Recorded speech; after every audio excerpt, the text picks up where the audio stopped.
A good vach, a good week, Shavua Tov.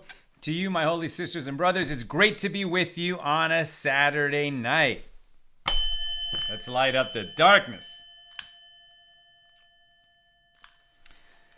And who is with us as we do our first Saturday night since we returned from the hiatus? It's so great to be together again. Melissa in Great Neck, Tracy in Oklahoma, Ryan, wishing everyone a good evening and a good week. Bella in Florida, PK saying Shalom Salanina from, and then he got cut off. Nancy on the East Coast, Bill in mid-Missouri, Joe in the Inland Empire. And to our friends on the East Coast, I heard it's cold like crazy. I hope you're staying warm and safe indoors. Also, Sue Strauss in the house from Chicago, Willie in Indiana, Lulu in Mexico, Josette in Colorado. And over there on the YouTube side, Aoife in Florida, Lynn in North Texas. Welcome, everybody. I thought, first of all, tonight's episode of AT Daily is dedicated by our good friend Joshua Silver. And his dedication goes like this: dedicated to all those who made sacrifices so we can enjoy the blessings of life, particularly those who died in World War II, so that I may live, writes Joshua. What a beautiful dedication. Josh, may you and Ruth and Bella and all your family and all your loved ones be showered in blessings, even more than your ample imagination could conceive. And we say amen. And thank you for enabling us to share more Torah with more people around the world. We are in our belated fundraising season, so if you would like to sponsor an episode or just enable us to share more Torah with more people, please donate. Nina will put the link in the comments, but it's donate.accidentaltalmudist.org. I only recently adopted the practice of there are certain blessings that you say traditionally, customarily on Saturday night after havdalah, right? So you return from synagogue Saturday evening, you go in the late afternoon, you say mincha, the afternoon prayer, then shalosh sudos, the third meal. Often there's a speaker or a teacher. Then we say ma'ariv, the evening prayer at the synagogue. Because I'm in Avelis, meaning I'm still saying Kaddish for my mom, I usually will daven from the Amud, which means leading the prayers.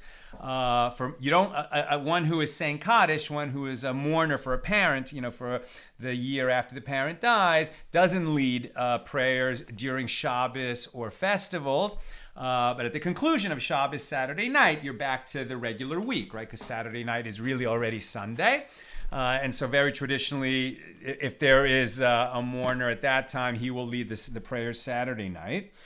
Then some people do it in synagogue. Most come home and say havdalah. We've sung it before actually on the show. You light a candle, you drink wine, you smell the spice. And you sort of bless and thank God for making a distinction between the holiness of Shabbos and the mundane days of the week, the 6 days of the week. Then many people have the custom to read a series of blessings from the Bible, from the Hebrew Bible, after havdalah. And it's somewhat long. It doesn't take that long to read it, maybe 5 to 10 minutes. But there's a little section of it that I want to share with you because it's so beautiful. For you will go out with joy and be led forth in peace. The mountains and the hills will burst into song before you, and all the trees of the field will clap hands. Indeed, God is my deliverance.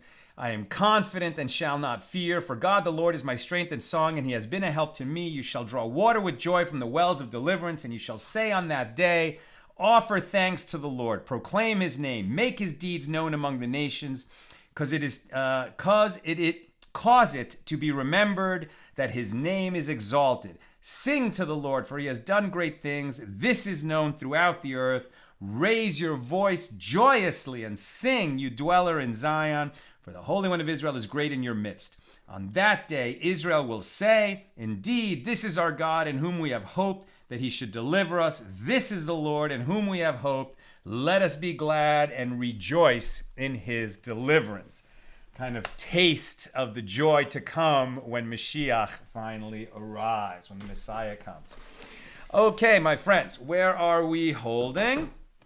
We are in Tractate Nazir, the 17th volume of the Talmud. These are the laws of the Nazir, one who takes a vow to become a Nazir, abstaining from products of the grapevine, from cutting his hair, from becoming impure by touching a human corpse, and promising to bring the offerings of the Nazir upon the conclusion of his term of nazirus. We are in chapter 2. And continuing our discussion of Mishnah 5 in chapter 2. Tonight our daf is Yud Beis, page 12, here in Tractate Nazir. We pick it up at the very bottom of page 11b. So after analyzing the Mishnah itself, so the Mishnah that we studied yesterday, number 5, is about somebody who says, I am hereby a Nazir, right? So he has, in saying that, he has become a Nazir and undertaken this vow. And if he doesn't specify how long, then he is obligated to be a Nazir for 30 days. But then he adds these words, and it is incumbent upon me to shave a Nazir. And as we learned yesterday, that means that he is undertaking to pay for those offerings that are brought at the end of a term of Nazirus, not only for himself, if he's a Nazir, he's going to have to do that, but also for some other unspecified Nazir. He's going to pay for that guy's offerings. And somebody hears him say this and says, and I, comma, and it is incumbent upon me to shave a Nazir, right? And so that guy, by saying, and I, also becomes obligated to become a Nazir and to pay for the offerings at the conclusion of Nazirus for someone else. And the Mishnah adds, if these guys are smart, they'll pay for each other's offerings and satisfy their obligation that way, rather than having to pay for their own and somebody else's. Okay, so in the discussion of that Mishnah, a reference was made to the next Mishnah that we're going to encounter tonight, Mishnah number 6, where somebody says that I will pay for half a Nazir, right? Or I will shave half a Nazir, which is taken to mean that this person will pay half the cost of some Nazir's offerings when he concludes his term of nazirus. Can that be done? We'll encounter that discussion, but before we get there, we're going to encounter a very interesting digression. So, after analyzing the Mishnah itself, the Gemara turns to a related issue. Rabbi Yitzchak Bar Yosef said that Rabbi Yochanan said, one who says to his agent, go out and betroth a woman for me, without specifying a particular woman, right? And we've been talking about somebody who takes the vow of nazirus to abstain from wine, etc., and now we're talking about somebody who appoints an agent, right? And generally speaking, when you appoint an agent to do business for you, that person has the authority to act on your behalf, and it's as if you are entering a contract because you sent your agent to enter that contract. And such a contract would include betrothing a woman to become, if I send the agent, go betroth a woman for me, and then he betroths a woman, he's not getting engaged himself, right? He is betrothing that woman to me. She then becomes attached to me, and she and I are practically married, right? If we still have to do, Kedushin and Erison, but once she's betrothed to me, if we want to break off that betrothal, I have to give her a get. We actually need a divorce document to break that off. What does that have to do with the laws of Nazir, of Nazirus? It's this idea that if I am promising to pay for the offerings of half a Nazir or half the offerings of some Nazir, and I haven't specified who, that can create certain problems. And to get at that problem, to get at that issue, they're going to give this kind of related law. Somebody who appoints an agent to go betroth a woman for him, and then he sends the agent away, and now he doesn't know, has the guy betrothed someone for me? And if he did, who is this woman that has become betrothed to me? So Rabbi Yitzchak Bar Yosef said that Rabbi Yochanan said, one who says to his agent, go out and betroth a woman for me, without specifying a particular woman. I need to get married, go find a woman for me. From that moment onward, the one who appointed the agent is forbidden to all the women in the world until he finds out which woman the agent betrothed. there is a presumption that an agent performs his assigned agency and that he has betrothed the woman for him. And since the agent did not clarify to him which woman he chose, this man does not know which woman of all the women in the world is the one that is betrothed to him. So if he now betrothed some other woman, it is possible that she is the daughter, sister, or mother of the one that his agent betrothed on his behalf, and therefore is forbidden to him. Now you might think, well, it's obvious that he can't marry some other woman, because if this agent went out and betrothed a woman for him, and that's practically marriage, you can't marry two women. So obviously all the women in the world are prohibited to him. But that's only for the last 1,000 years, right? So it's only 1,000 years ago that for good and all, it became the law that it's prohibited for a Jewish man to marry more than one woman. As you know, in Bible times, you could marry more than one woman, right? Jacob, the father of the 12 tribes of Israel, had 4 wives, right? Rachel, Leah, and also their maidservants, what were their names? Bina and Zilpah? But at any rate, there were many stories, right, of men who had multiple wives. That was permitted under Torah law. As a practical matter, even 2,000 years ago, we've encountered this in other places in the Talmud, they had already, made it practically impossible. It was definitely looked down on, this idea that you would have more than one wife, but it was still technically permitted. So under that rubric, that a man is technically permitted to marry more than one woman, that's why it becomes an issue that you send your agent out, marry some woman for me, betroth some woman for me. You don't know which woman, and so since you don't know which woman, then all the other women in the world might be, obviously the odds are tremendously against it, but it might be that some other woman you become interested in turns out to be the sister, the mother, or the daughter of the one that this agent betrothed for him. And while you can have 2 wives, technically under Torah law, you can't marry a woman and her sister, or a woman and her mother, or a woman and her daughter. So that's why, until he ascertains which woman his agent betrothed to him, he can't marry. All other women in the world become prohibited to him. So Reish Lakish raised an objection to Rabbi Yochanan from a Mishna with regard to an impure person who comes to undergo his purification process, and for this purpose, he sets aside an unspecified nest. Now we're going to a whole other area of the law that has to do with bringing certain kinds of offerings when the temple is standing. But the underlying issue of, in a case of uncertainty, what are the implications of, have you consecrated, a woman is consecrated to you, right? If you get married, right, she becomes permitted to you as your wife, and you as her husband, you're permitted to each other, and you become prohibited to everyone else in the world. And for the last 1,000 years, a man can only have one wife, and so it's mutual, right? Once they become engaged, betrothed, or married to each other, they're permitted to each other and prohibited to everyone else. But if it's unclear who it is that he's betrothed to, then it creates this issue. But I guess in the last 1,000 years, all the other women are prohibited to him, irrelevant of whether they're the sister, daughter, mother of the woman who he's betrothed to. It's just that he might be betrothed already. The agent might have performed his function, and therefore he would become prohibited to every other woman in the world. Even though you don't know for sure whether the agent did his job or not, you have to assume that he did. Now we're going to look at a type of offering that is brought in the temple where there's a pair of birds, right? And one bird is considered, I think, a burnt offering. The other is a guilt offering, a sin offering and a guilt offering.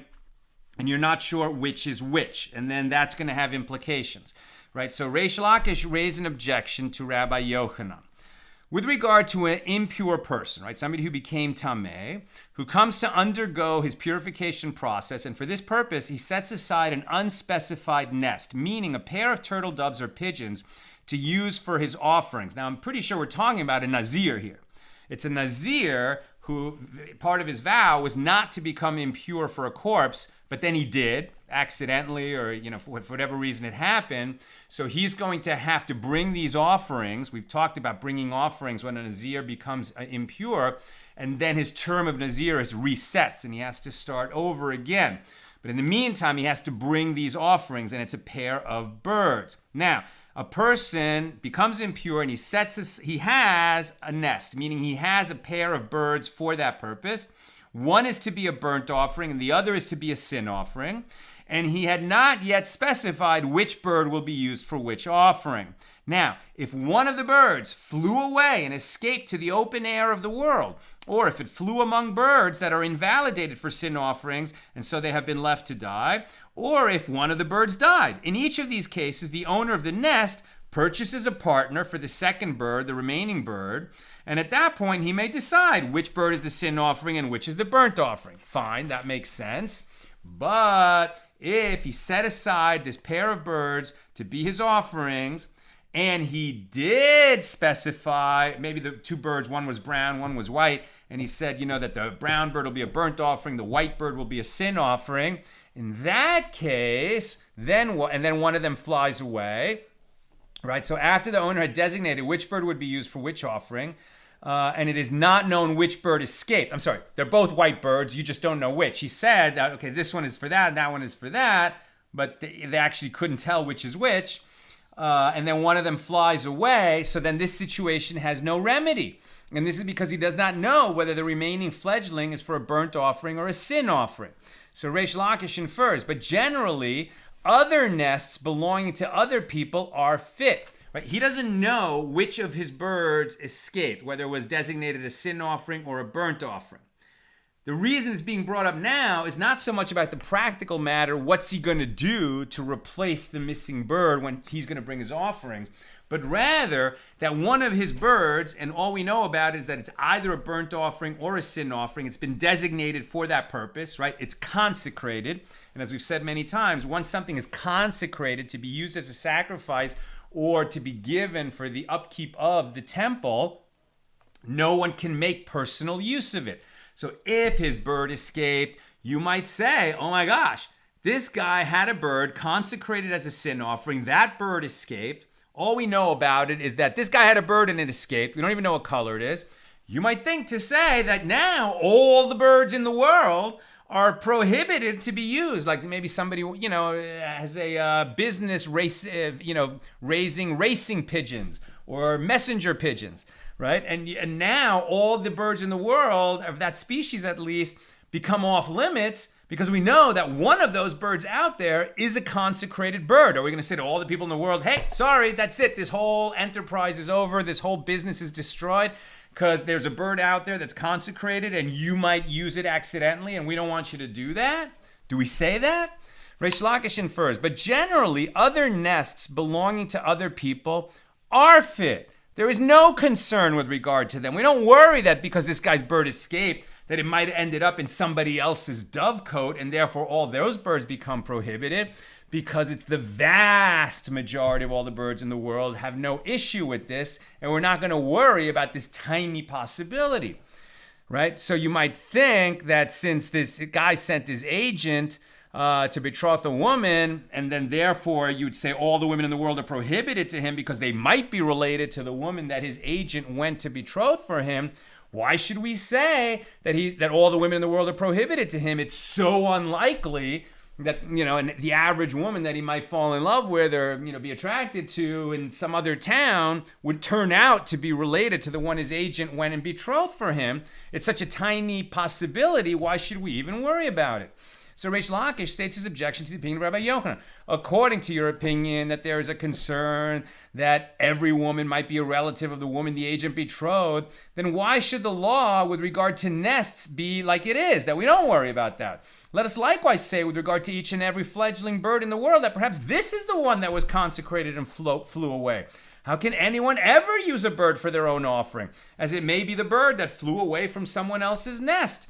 So Rabbi Yochanan answered Reish Lakish, I state my opinion that there is a concern for other women only with regard to a woman who does not move but is fixed in her home, meaning an unidentified item is presumed to have the same legal status as the majority of items like it.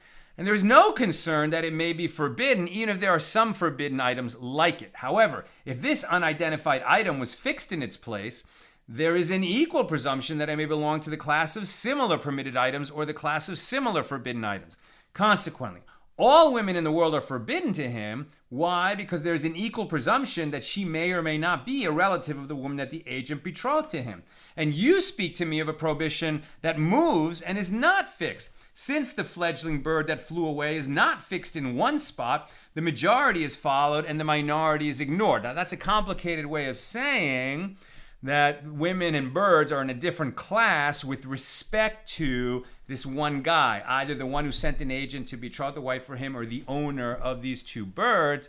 Birds are moving around, and so any birds could become confused, and so we definitely don't worry about it. But with this one man, his agent went out, betrothed the woman. She stays in her place. She doesn't move around like birds.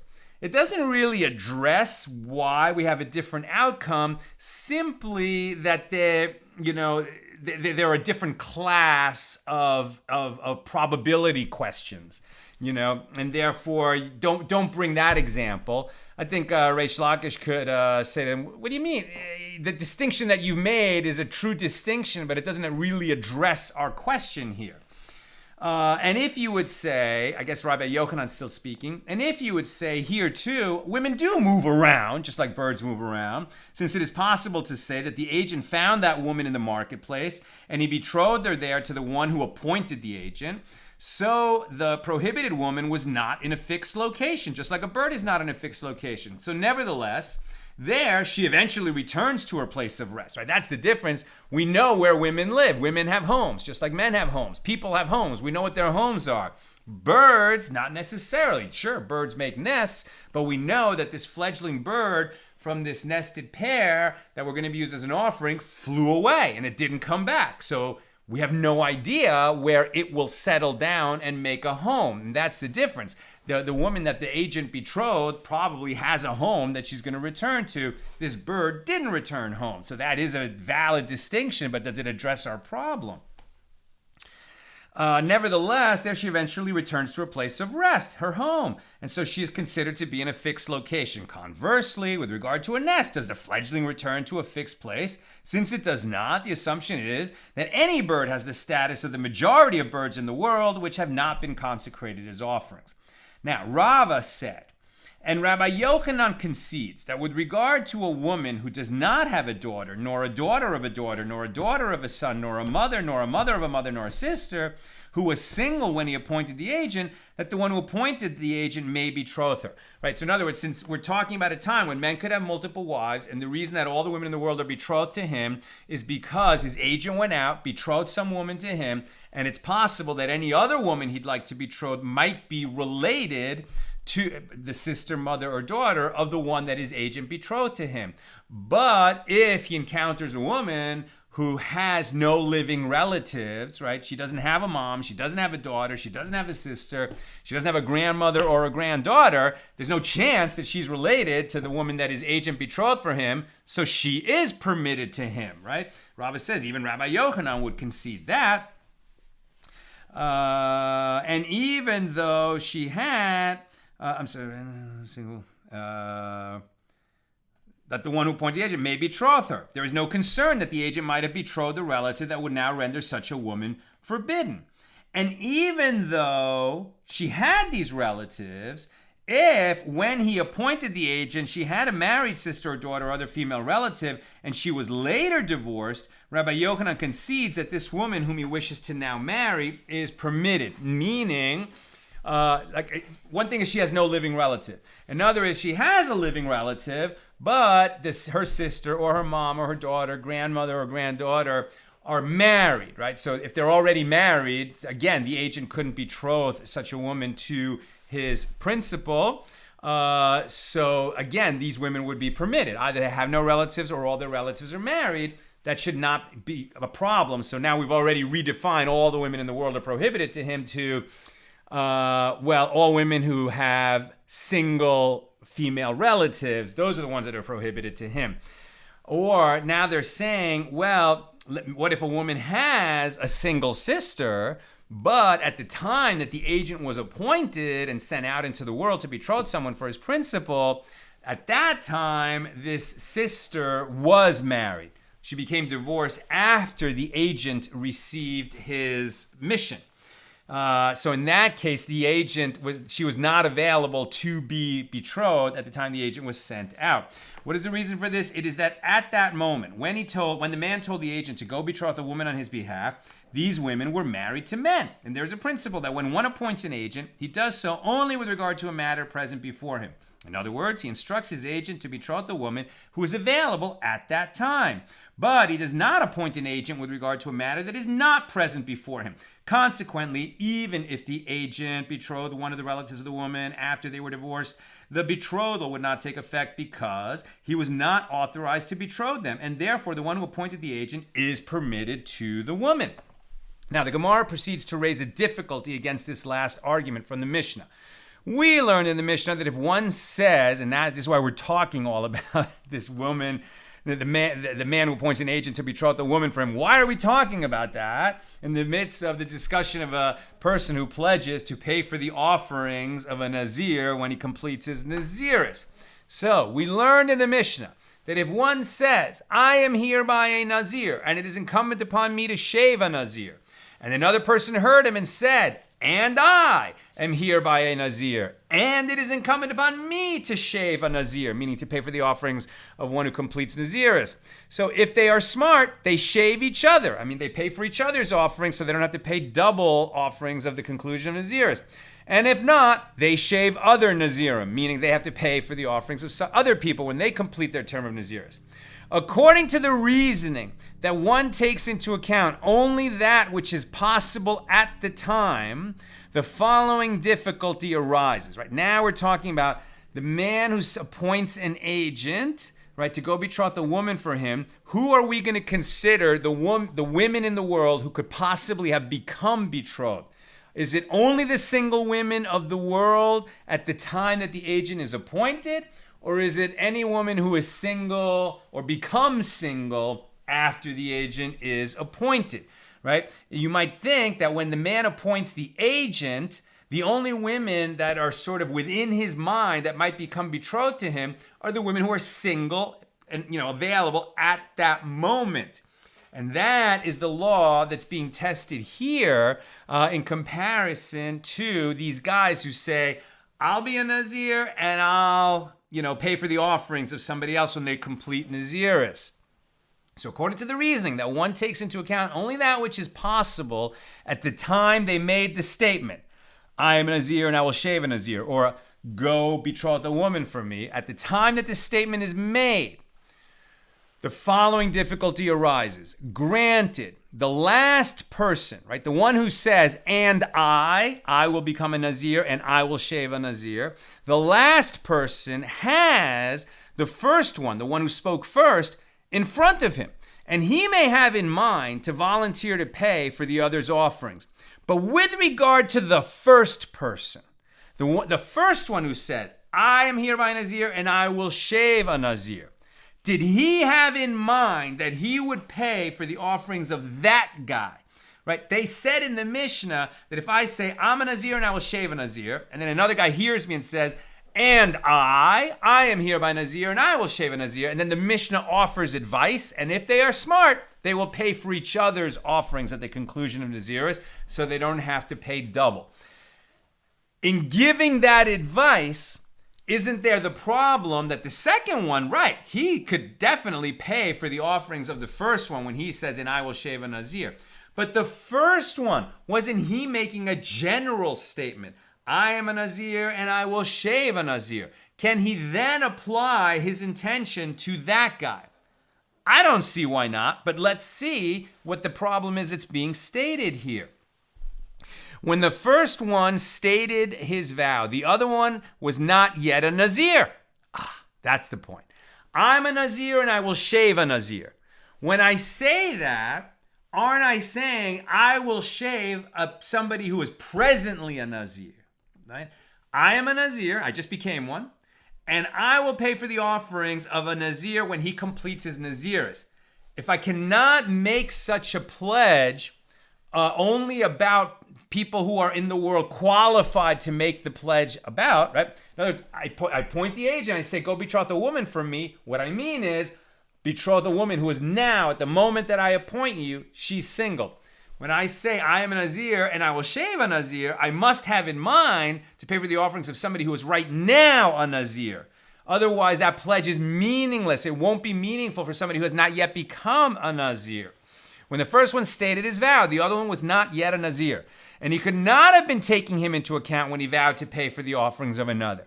How can paying for the offerings of the second Nazir be considered a fulfillment of his vow? That's the problem. Here we go, 12b. Rather, it can be explained that this is what he is saying. If I find someone who becomes a Nazir, I will shave him, meaning I will pay for his offerings at the conclusion of his term of Nazirus. Here too, in the case of betrothal, this is what the one who appointed the agent is saying to the agent. Even if a woman you find is married at the moment, but when you come to her, you discover that she has been divorced in the meantime, betroth her to me. If so, he would be prohibited from marrying her sister contrary to the ruling of Rava. So all women are prohibited to him in the world, except women who have no living relatives or unmarried relatives, right? So we're going to take, according to Rava, he could even betroth a woman who has a married relative because the relative might have become divorced in the meantime, and therefore, came under the betrothal of the agent. Now, the Gemara rejects this comparison. The sages say there is a distinction between these two cases.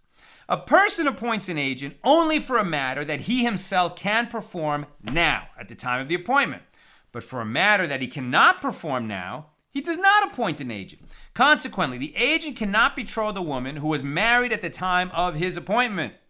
The one who appointed the agent may therefore marry the sister of the recently divorced woman, as stated by Rava. When the agent goes out into the world, he would have to say, let's say it takes him a month to find this woman. He'd have to check. 1 month ago, were you single? Yes? Okay, then she's qualified for him to betroth for his master, his principal. But if she was married at the time that the agent was appointed, then she is not qualified to become betrothed to the guy who sent him. The Gemara asks another question on the ruling of Rava. And can one not appoint an agent to betroth a woman in this manner? Come and hear a baraisa that indicates to the contrary. One who says to the steward of his affairs, right? So like the guy who runs his estate, right? His agent, in other words, for all of his business affairs. One who says to the steward of his affairs, all vows that my wife will vow from now until I come from such and such a place, nullify for her. And the steward nullified them for her. One might have thought that they are nullified. Why would you think that? A husband can nullify the vows of his wife. Remember, that is a leniency for her. People say vows all the time in an emotional state. They regret it. If a woman does such a thing and she's married or she's a minor and living in the house of her father, either her husband or her father can nullify the vow for her and she's done. But if she's a divorced woman or she's a man, right, and you speak a vow and then you regret that you spoke the vow, you're going to have to go find a halakhic authority to nullify the vow for you. So here, if this guy says to his steward, I'm going away on a business trip, you're going to be home. If my wife utters a vow and it needs nullification, you nullify it for her in my place because you are my agent. So you would think that would work since an agent can do anything that the principal could do. Therefore, the verse states in the Torah about a man nullifying the vows of his wife, her husband sustains the vow and her husband nullifies the vow, right? He has the choice either to ratify the vow or nullify the vow. Ratify is interesting because if he does nothing, the vow stands. What's the point of ratifying the vow? But we've talked about that in other times. We didn't talk about it so much because Tractate Nadarim, we read in the Daf Yomi cycle while I was on hiatus. But there it addresses sometimes where ratification matters. But the point of the matter is that the husband has the opportunity, right, the obligation sometimes to ratify or to nullify the vows of his wife. But because the Torah says that the husband sustains the vow and the husband nullifies the vow, the sages read into that meaning only the husband. He cannot appoint an agent to do that for him. Therefore, the verse states, her husband sustains and the husband nullifies. This is the statement of Rabbi Yoshaya. The repetition of husband teaches that it is the husband alone who may nullify his wife's vows. And Rabbi Yonasan says, we have found in all places that the legal status of a person's agent is like that of himself. Therefore, a steward who serves as the husband's agent may nullify the wife's vows. We see a conflict here, a contradiction, a dispute between Rabbi Yoshaya and Rabbi Yonasan. So even according to Rabbi Yoshaya, who maintains that the steward cannot nullify her vows, the reason is that the merciful one states in the Torah, her husband sustains the vow and her husband nullifies the vow. But if it were not so, the steward could nullify even the future vows of his wife. However, with regard to the husband himself, it is taught in a Mishna, Nedarim 75a, one who says to his wife, all vows that you will vow from now until I come from such and such a place shall be ratified. He has not said anything. However, if a husband says, all vows that you will vow from now until I come from such and such a place, they are hereby nullified, Rabbi Eliezer says they are nullified, and the rabbis who disagree with Rabbi Eliezer say those vows are not nullified. And the Gemara finishes the question. It enters your mind to say that when Rabbi Yoshaya said that the steward cannot nullify the vows, he spoke in accordance with the opinion of the rabbis, who say that the husband is not able to nullify her vows ahead of time. Why? Because ahead of time, the vows don't exist. You can only nullify a vow that has been spoken. You can't say any vow that you will speak will then automatically become nullified because of my statement now, because you're making a statement about something that does not exist. It's sort of like a futures contract. You can say, I will buy any calves that your cow gives birth to, and they'll argue about that. Can you make such a contract? Well, yes, because the cow exists now, and you're buying the right to its offspring. But there's other cases where you cannot make a declaration about something that does not yet exist. And this seems to be one of them, at least according to this opinion. You can't nullify a vow that does not yet exist. He will not be able to nullify her vows ahead of time. And yet, even according to their approach, if the merciful one had not stated in the Torah, her husband sustains the vow and her husband nullifies the vow, the steward would be able to nullify such vows, right? So it's only the husband can do it as opposed to the steward, but can the husband nullify vows that have not yet been spoken? That's different. This proves that one can appoint an agent for something he himself cannot do at the time, which contradicts the statement of Rava, but the Gemara rejects this argument. And perhaps Rabbi Yoshaya spoke in accordance with the opinion of Rabbi Eliezer, who says that the husband can nullify the vows ahead of time, and it is for this reason that he can appoint the steward to do the same. The Gemara rejects this. If so, why do I need to make him into an agent? Let him nullify the future vows. Why do I need to say to my steward, you nullify my wife's vows while I'm away? If he can nullify his wife's vows in the future, why appoint the steward? You could just say, all your vows that you speak while I'm away are nullified. The fact that he appoints the steward to do it means that he can't nullify her future vows, and then maybe he can or maybe he can't appoint the steward to nullify vows for him. But now the separate question, can you appoint an agent to do something that is not yet possible, right? To give him an agency with respect to something that doesn't yet exist. So the Gemara answers, the husband thinks, perhaps I will forget, or I will become angry, or I will be occupied with other matters when I'm about to set out on my journey. And this is why he appoints an agent to nullify the vows on his behalf, and no proof can be derived from this baraisa, and that's where the discussion leaves off. Now we go to Mishnah number 6. If one says, this is the Mishnah that was alluded to briefly in the previous discussion, it is incumbent upon me to shave half a Nazir, i.e. he is vowing to pay half the costs of a Nazir's offerings, and another person heard him and said, and it is incumbent upon me to shave half a Nazir. So this one shaves a whole Nazir and that one shaves a whole Nazir, meaning each has to pay the whole cost of some of the offerings of somebody when they complete their term of nazirus. Why? Sounds like Seems like a fair pledge to make. I mean, I don't have a lot of money, but I want to help someone out when they're going to complete their nazirus. So I'm pledging half the cost of his offerings. But what he said was, I will shave half a nazir. Because he used that sort of creative, colorful term, shave a nazir or shave half a nazir, there's no such thing as half a nazir. So when he said, I will shave half a nazir, what he really said is, I will shave a nazir. And the second guy who said, and I will shave half a nazir, he also becomes obligated to shave a complete nazir. In other words, to pay the whole cost of some nazir's offerings when they complete nazirus.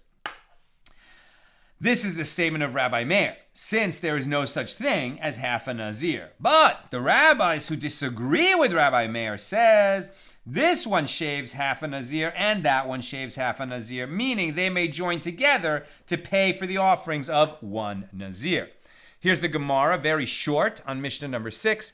With regard to this dispute, Rava said, all concede that whenever one said half the offerings of a nazir are incumbent upon me, he brings half of the offerings, since he vowed to pay only that amount. Also, everyone agrees that if he said the offerings of half a nazir are incumbent upon me, he needs to bring all of the offerings of a nazir. What is the reason that he must bring all the offerings of a nazir? It is that we have not found such a thing or such an entity as half a nazir or half a nazirus. So if one vowed to be half a nazir, he became a full nazir. And when they disagreed, it is only the case of one who used the precise wording of the Mishnah. Rabbi Meir holds that once he said, it is incumbent upon me, he is obligated in all of the nazirus offerings. And when he later says half a nazir, it is not in his power to uproot his first obligation. And the rabbis hold that it is a vow with its inherent opening. By saying he had only half the offerings of a nazir in mind from the outset, he has nullified his own vow.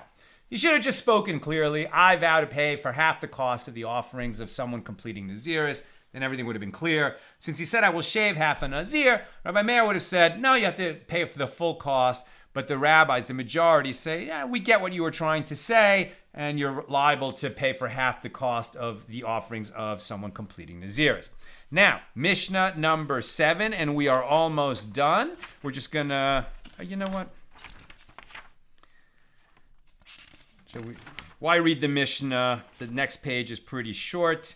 So we'll conclude here and we'll read Mishnah number 7 tomorrow, Sunday, at the regular weekday time, 6 p.m. Pacific. Okay, let me go to questions and comments on Nazir 12. Bill, I realize, of course, we're using the man who employs an agent to seek his betrothal as a case study to understand parts of nazirus. But can we just mention as a sidebar that any man who says to an agent, go betroth a woman for me, but doesn't say which one, is almost certainly daft. Yeah, that guy's crazy. Crazy. Or he's somebody who just values marriage so much and has not been able to find a wife that he says, you know what? I failed at finding a wife for myself. If you can find a wife for me, as long as she's like breathing and female, go. But no, it was really just that kind of hypothetical example. Joseph, why would somebody paying for another's nazirus? Wouldn't the vower pay for their own nazirus? Right. I think it's just one of the many cases where they're testing the limits of the law. It's hard to imagine that, anybody says this kind of thing. That he becomes a nazir, sure. That he's going to pay for somebody else's offerings, ending nazirus. I mean, maybe he's a generous guy and, he was once a nazir and, when he concluded his nazirus, he was poor and he couldn't afford those offerings and he was in a tough spot. And so now he wants to do a good thing for someone else. On top of that, he's going to use this odd language, I will shave a nazir. And on top of that, somebody else joins him in it, or he says half a nazir. I mean, it's really what they're doing is testing language and seeing what is the outcome. And I think when we keep reading these very difficult situations that people put themselves in by speaking without clarity, without thinking about what they're saying, good theme for all of us to pick up on is let's be careful with our words. Words matter. Words have impact, especially declarative words, right?